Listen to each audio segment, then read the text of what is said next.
नमस्कार मित्रांनो, आपले यूट्यूब चॅनल स्वामिनी लाईफस्टाईल याद्वारे मी तुम्हाला आज श्री स्वामी समर्थ महाराजांच्या प्रकट दिनाची सविस्तर माहिती सांगणार आहे. तर सर्वप्रथम महाराजांना नमस्कार करून मी आज आपल्या व्हिडिओची सुरुवात करत आहे. सबसे बड़ा गुरु, गुरु से बड़ा गुरु का ध्यास और उससे बड़े श्री स्वामी समर्थ महाराज.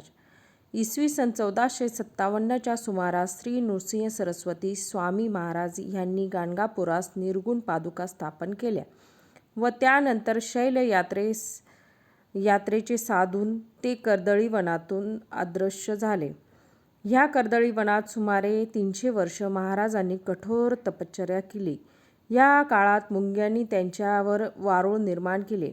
एके दिवशी उद्धव नावाचा लाकूड तोड्या त्याच कर्दळी वनात लाकडे तोडीत असताना त्याच्या हातून कुऱ्हाड निसटली व ती वारुळावर पडली. ही स्वामी महाराजांची लीलाच की त्या उद्धवाचे निमित्त साधून त्यांनी पुन्हा भक्तांच्या कल्याणासाठी प्रकट व्हायचे होते. कुऱ्हाड वारुळावर पडताच त्यातून रक्ताची धार उडाली व क्षणातच दिव्य प्रकाश पडून उद्धवासमोर एक गजानबाहू तेजस्वी मूर्ती प्रकट झाली. तेच अक्कलकोटीचे श्री स्वामी समर्थ महाराज. आपल्या हातून ह्या महापुरुषाला जखम झाली ह्या विचाराने उद्धवाला दुःख झाले. त्याला भय वाटू लागले.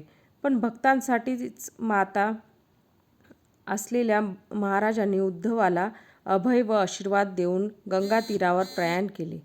गंगा तीरावर भ्रमण करता करता ते कोलकाता येथे गेले व तेथे त्यांनी महाकाली मातेचे दर्शन घेतले.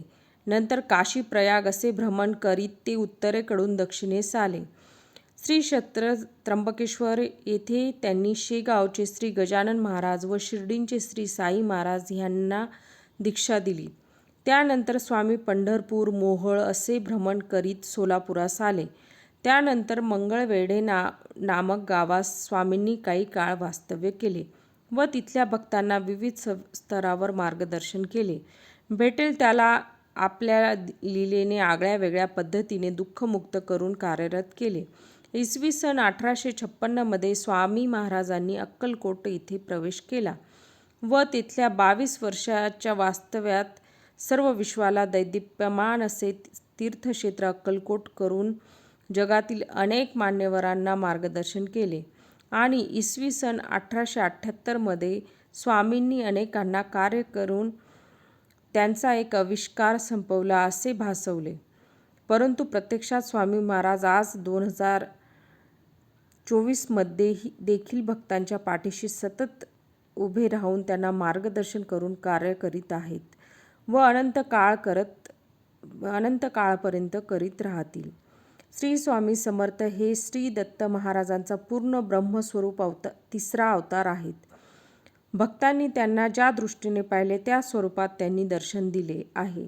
कोणाला श्री विठुमाऊलीच्या रूपात त्यांचे दर्शन घडले तर कोणाला श्री भगवान विष्णूच्या स्वरूपात तर कुणाला भगवती देवीच्या स्वरूपात.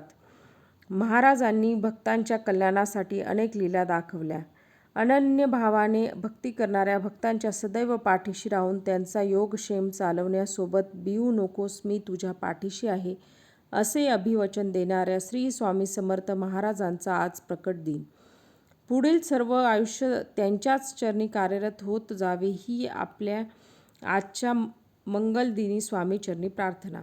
अनंत कोटी ब्रह्मांड नायक राजाधिराज योगीराज परब्रह्म सच्चिदानंद भक्त प्रतिपालक अक्कलकोट निवासी श्री स्वामी समर्थ महाराज की जय.